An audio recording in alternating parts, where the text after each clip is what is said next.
Welcome to another video in the course Sustainable Logistics in Healthcare Organizations. This is your teacher for today, and in this video we will look at the difference between linear and circular economies. In this session we will explore how transitioning from a linear to a circular model can help create more sustainable systems in various industries, including healthcare. Our goal is to provide you with practical insights into key concepts behind these two approaches, and why the circular economy is increasingly seen as essential for reducing environmental impact and resource waste. While this is a broad topic, this video will focus on the basics to help you understand the core principles and their relevance to your work. Linear versus circular economy and supply chains. The concept of transitioning from linear to a circular economy means rethinking how resources are used, reused, and managed to minimize waste and environmental impact. For people like Julie and Peter working at a hospital or nursing home, they can ask themselves the question, what does it mean, and why should healthcare organizations be aware of the concept of circularity? As a healthcare worker, you play a critical role in ensuring patient care.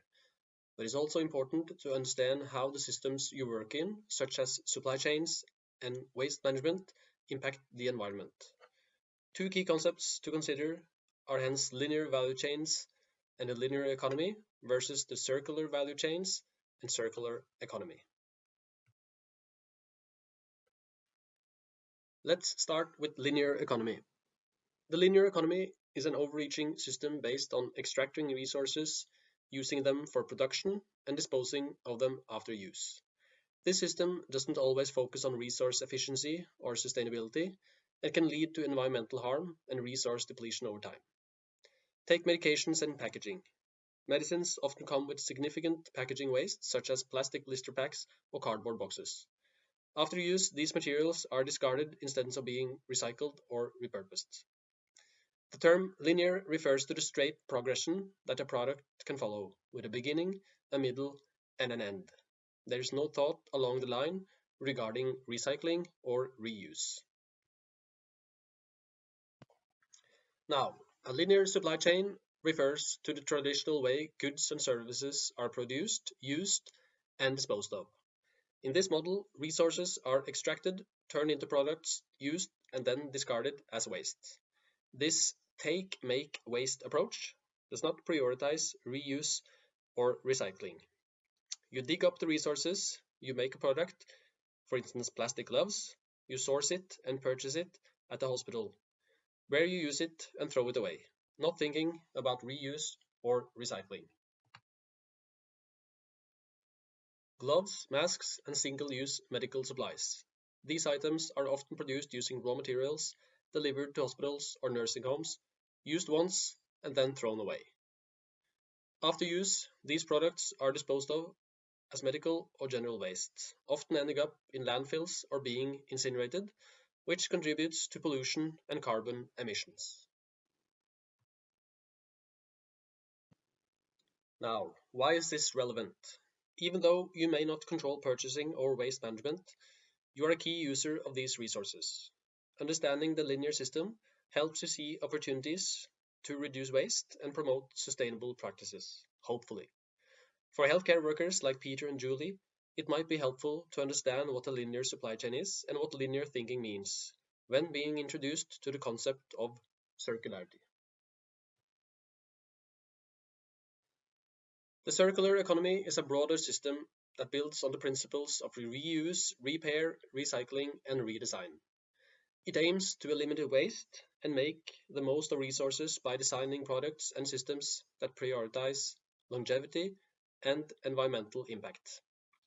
The shift from a linear to a circular mindset transforms the supply chain by prioritizing design for longevity, reuse, repair, and recycling, rather than the traditional take, make, dispose approach.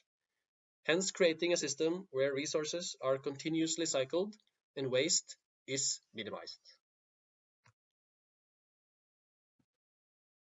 Circular economy is a production and consumption model which involves reusing, repairing, refurbishing, and recycling existing materials and products to keep materials within the economy wherever possible. Waste will itself become a resource, consequently minimizing the actual amount of waste. It is generally opposed to the more traditional linear economic model, which is based on the take, make, consume, throw away pattern. The figures here highlights the key difference between a linear and a circular economy.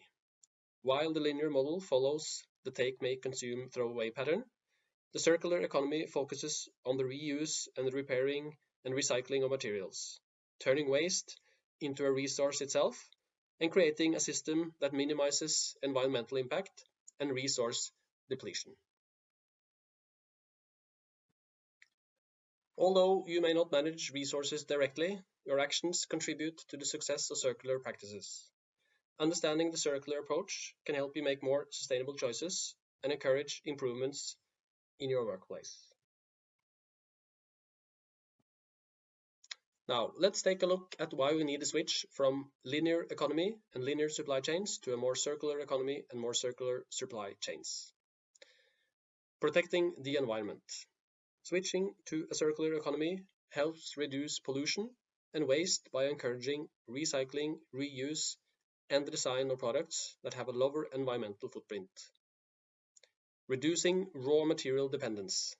By reusing materials and keeping resources in circulation, we can reduce the need to extract finite raw materials, which protects natural reserves and lowers the risk of supply chain disruption. Creating jobs and saving consumers money. A circular economy fosters innovation in repair, refurbishment, and recycling industries, creating new employment opportunities while helping consumers save money by extending the lifespan of products. Suggesting circular procurement.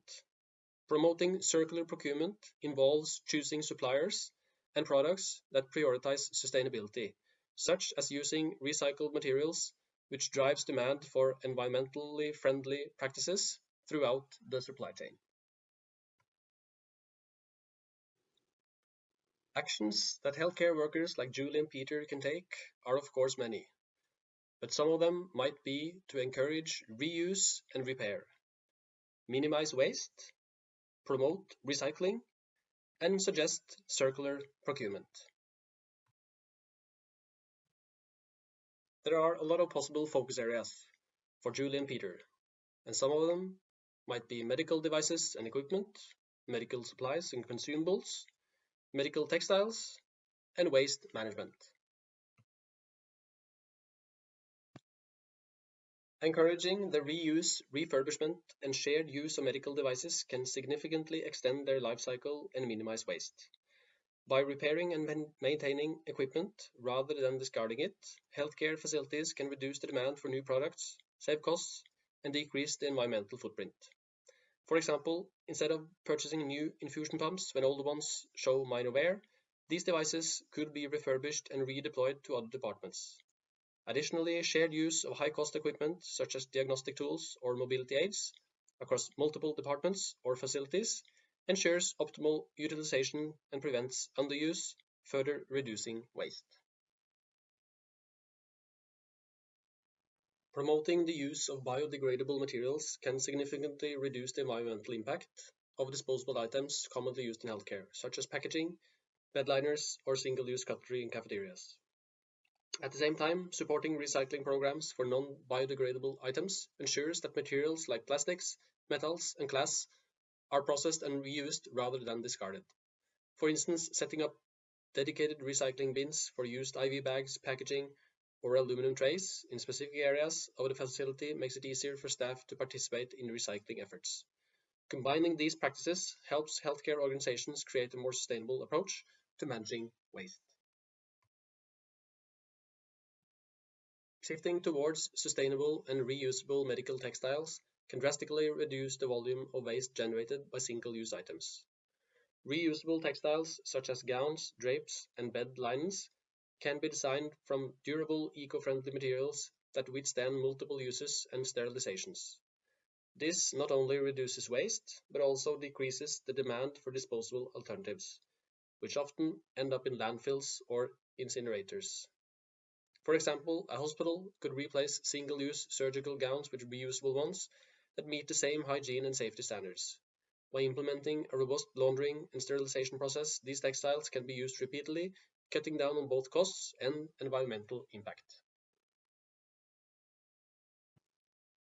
Enhancing waste segregation, reduction, and resource recovery efforts is essential for creating a more sustainable healthcare system. Proper waste segregation ensures that different types of wastes, such as general waste, hazardous materials, and organic waste, are disposed of correctly and efficiently. For example, implementing clear labeling and color-coded bins in healthcare facilities can help staff easily identify where to dispose of specific items like plastics, metals, and biohazard waste. Resource recovery goes a step further by reclaiming valuable materials from waste streams. This might include recycling surgical instrument packaging, repurposing organic waste for compost, or recovering energy from certain types of waste. Together, these efforts not only reduce environmental impact, but also contribute to cost savings and resource efficiency in healthcare facilities. Some possible challenges regarding this transition from linear to more circular processes. Regulatory hurdles. Transitioning to circular processes often faces strict regulations that were designed with linear models in mind. For example, laws around waste, classification, or medical device reuse may limit the adoption of more sustainable practices, requiring updates to policy frameworks. Financial and economic hurdles. Implementing circular processes can involve significant upfront costs, such as investing in new technologies, infrastructure, or training. While these investments pay off over time, the initial financial burden can be a major barrier for organizations with limited budgets. Cultural shifts. Shifting from a use and dispose mindset to a circular economy requires a cultural change at all levels of the organization. Employees and stakeholders must embrace new habits, such as reusing or repairing items, which may challenge long-established routines. Supply chain complexities.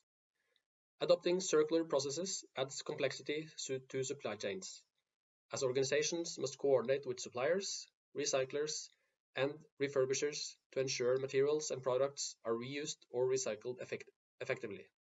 This requires improved collaboration and data sharing across all partners. And last, knowledge and skill gap. Many organizations lack the necessary expertise to implement and manage circular economy initiatives. Bridging this gap requires education, training, and awareness to equip teams with the skills needed to redesign processes and adopt sustainable practices. Going forwards, there may be a lot of things you can do. But one thing is to work with policy, routines, and guidelines. Engage the organization around you, work with technology available, and focus on collaboration.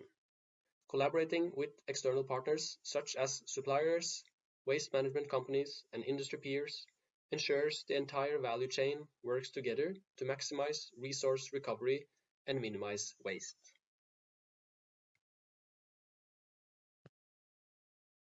Healthcare workers play a crucial role in overcoming these challenges by integrating small but impactful actions into their routines.